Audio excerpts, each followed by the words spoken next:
Just 5 years after the death of President John Kennedy, his younger brother, Robert, was also killed. His death came on the day of his California victory as senator, and it was expected that Bobby Kennedy would be competing against Nixon for the upcoming presidential election. Anyone following the campaign could easily tell that Nixon stood to lose against the Kennedy legacy, and he was making serious moves to end racial segregation, homelessness, and several other key areas which needed some serious political changes. He would have also had the power to fully investigate his brother's murder and find the culprits. During these 5 years, he was engaged in constant battles with the mafia, trying to rid the presence of organized crime within the government. With countless threats against his life which came from members or associates of the mafia, it is peculiar then that the alleged and convicted murderer of Senator Kennedy was a random oddball who had no connections to the government or the mafia. Sirhan Sirhan, however, has no recollection of the murder and no motive was confessed even to this day.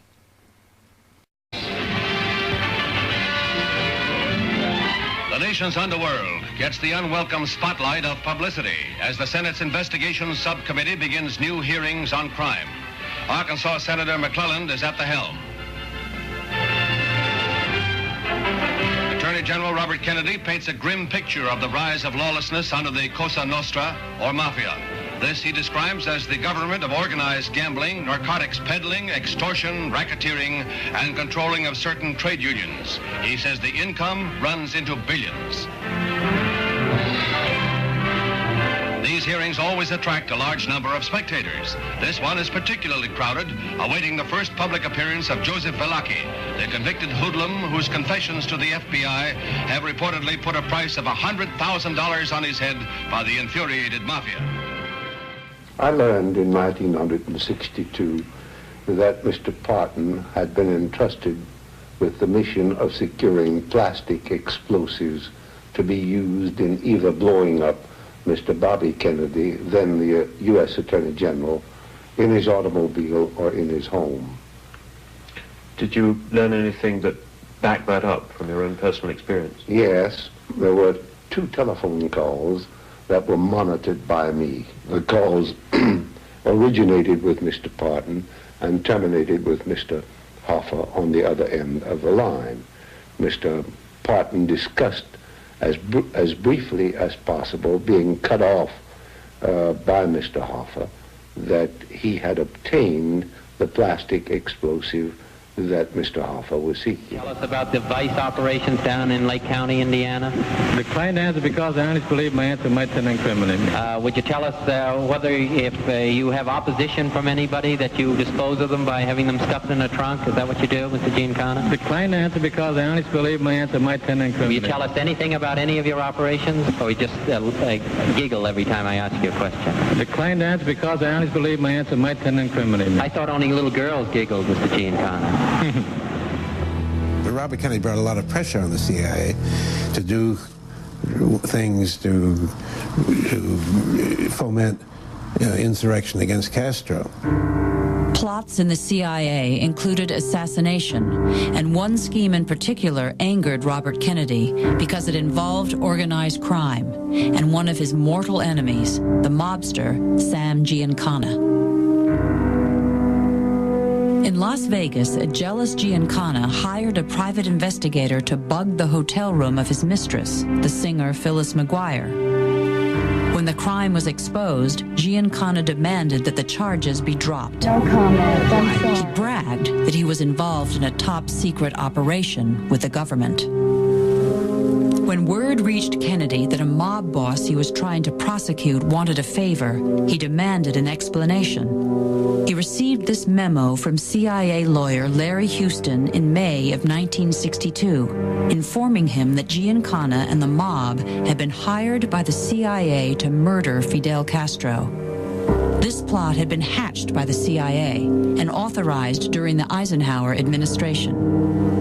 Kennedy was outraged and intensified his investigation of Giancana. I think he cracked down hard and harshly to send Giancana a message that whatever he thought the deal was, whatever the CIA had represented the deal to him as being, that it was not a deal. I think he did not stop the plots. But I think he gathered from Larry Houston that the plots had stopped, and he expressed his disapproval and assumed that meant that they wouldn't continue in the future, but they did in fact continue. Well, I think they misled him and deceived him, and I think all intelligence agencies do that. It's in the nature of the beast. Hoover, who had known mafia ties, had denied the existence of the mafia for years to maintain a connection for his own personal gain.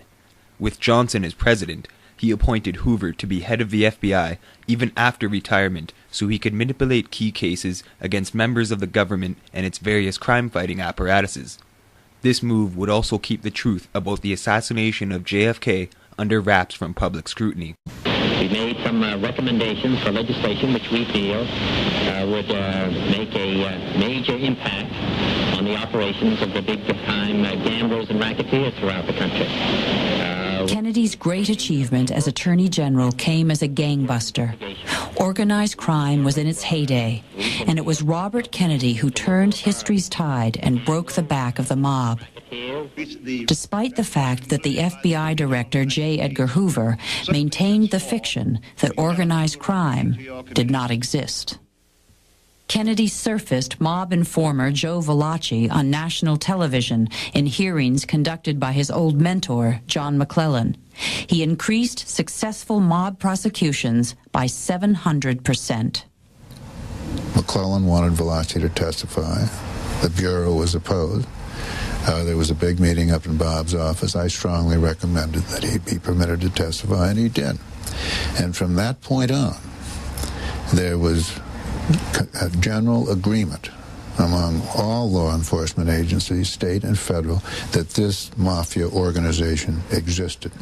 That was one of the major achievements of Robert Kennedy's administration. I have reason to believe that there's going to be a riot started, and somebody tells me that there's going to be trouble if you don't stop them, then it's my duty to stop them. And then you go out and arrest them? Well, absolutely. And charge them? Charge them. What do you charge them with? Violating unlawful assemblage. Well, I think that's the most interesting. Who told you that they're going to riot? The men right out in the field that they were talking to said, if you don't get them out of here, we're going to cut their hearts out. So rather than let them get cut, you remove the cause.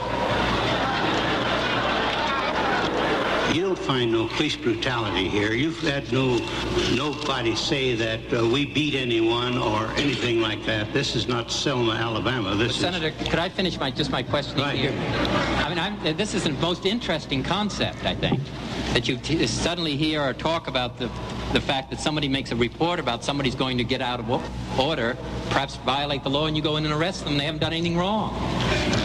How can you go arrest somebody if they haven't violated the law? They're ready to violate the law. In other words,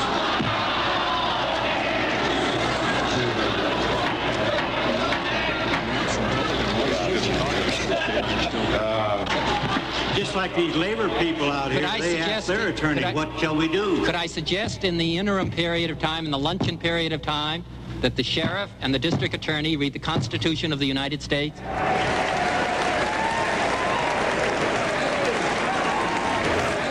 On this audience, I see both black and white faces.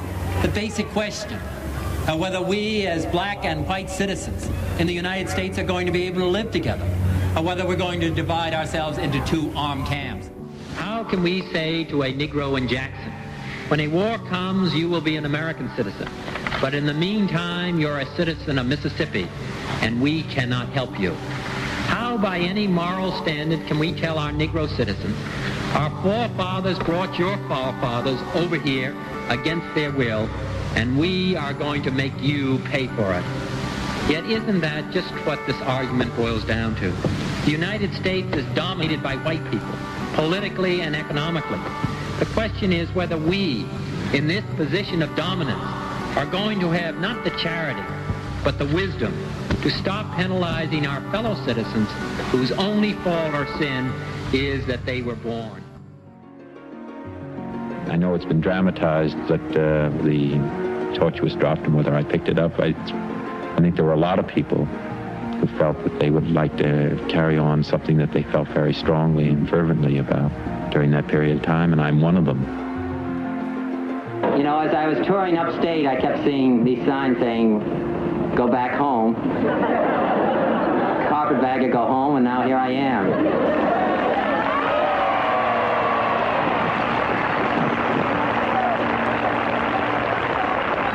You know, I even had problems when I was upstate. And people couldn't understand my accent. And I explained it was Glen Cove and Long Island. They don't know what you're saying. You say the cop went down the path, and they don't know what that means. Mr. Kennedy, I'd like to ask you a question which seems to me very close to the heart of the matter, and if it sounds blunt, so be it. Aren't you really using New York State as a kind of jumping off place for your own presidential ambitions?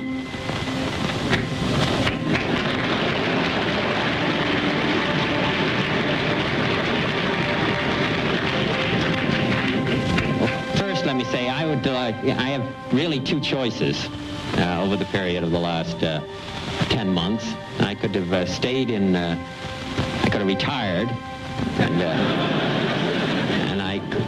my father has done very well, and I could have lived off him.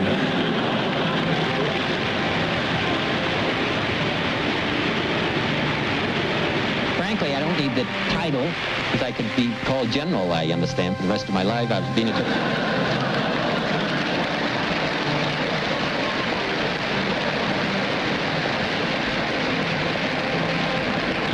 and I don't need the money, and I don't need the office space. So I would just, I mean, frank as it is, and maybe it's difficult to understand in the state of New York, I'd like to just be a good United States Senator. I'd like to serve.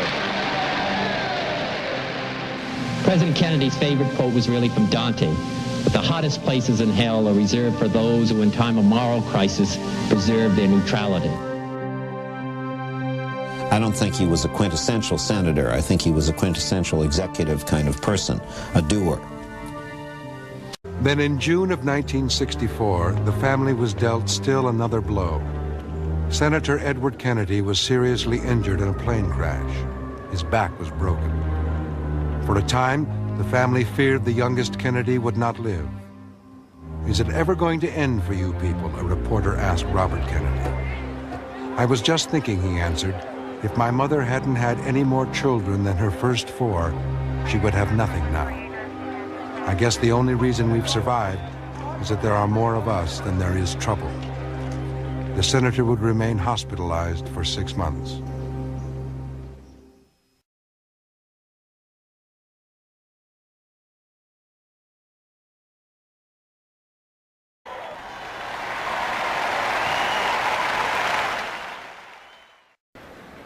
Over a quarter century ago, my father stood before you to accept the nomination for the presidency of the United States. America is better because of the leadership of Edward Kennedy. Thank you. He has shown that an unwavering commitment to the poor, to the elderly, to those without hope, regardless of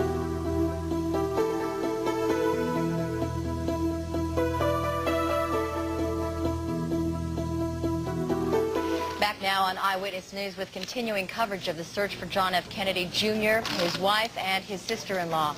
As news spreads about the missing plane, people near the Kennedy compound in Hyannisport tie yellow ribbons of hope. The group disappeared last night while on its way to a Kennedy family wedding in Hyannisport, Massachusetts. They were last heard from about 9:39 p.m. while aboard Kennedy's single-engine plane. As Mark Lodato reports, the Piper Saratoga is a popular high-performance plane with an excellent safety record. Kowarski admits being captivated when hearing news of JFK's Saratoga's disappearance. His wife even suggested staying on the ground. I thought this would be the perfect day to go up, just to not be overcome by the fear factor. Word of haze in the air during Kennedy's flight caught Kowarski's ear. One time I left this airport and looked like a good day, and I got up into the sky and got totally disoriented because of the haze.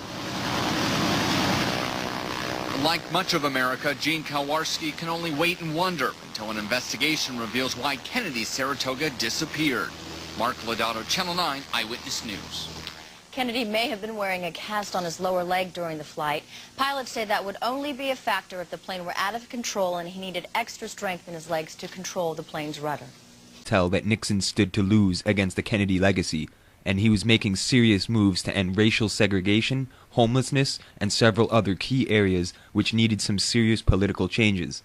He would have also had the power to fully investigate his brother's murder and find the culprits. During these 5 oddball who had no connections to the government or the mafia. Sirhan, however, has no recollection of the murder and no motive was confessed even to this day. The nation's underworld gets the unwelcome... Years, he was engaged in constant battles with the mafia, trying to rid the presence of organized crime within the government. With countless threats against his life which came from members or associates of the mafia, it is peculiar then that the alleged and convicted murderer of Senator Kennedy was a random spotlight of publicity as the Senate's Investigations Subcommittee begins new hearings on crime. Arkansas Senator McClelland is at the helm. Attorney General Robert Kennedy paints a grim picture of the rise of lawlessness under the Cosa Nostra, or Mafia. This he... Just 5 years after the death of President John Kennedy, his younger brother, Robert, was also killed. His death came on the day of his California victory as senator, and it was expected that Bobby Kennedy would be competing against Nixon for the upcoming presidential election. Anyone following the campaign could easily